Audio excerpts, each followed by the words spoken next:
guys, i-restore natin to. Papalitan natin yung pintura niya. Gagawin natin siyang track bed finish.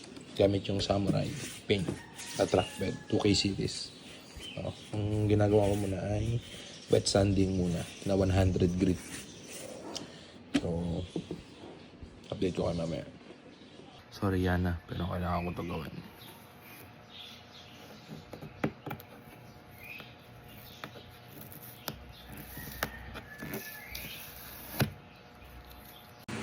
Yan, after natin maliha, ito na yung itsura niya, magaspang na siya.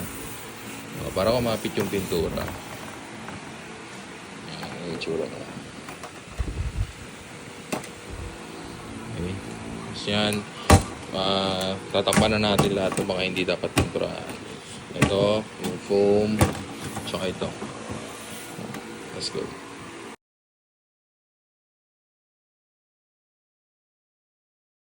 Yan, matapos namin, no? Pabayaran lahat. Yung mga hindi dapat pipinturahan.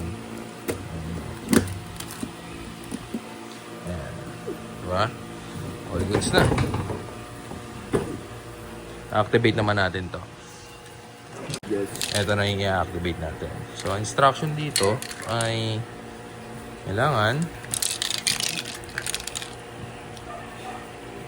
na press the can until produces pop sound from within. So, yan.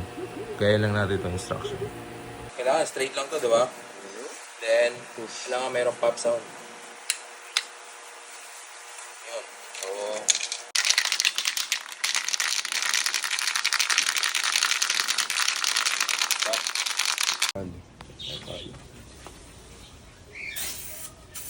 wow.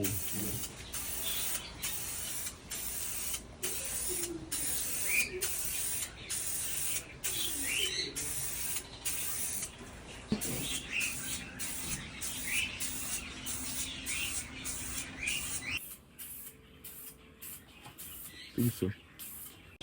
Second coat.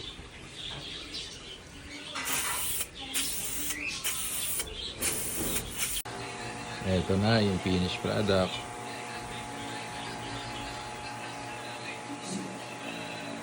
Gumaspang talaga siya.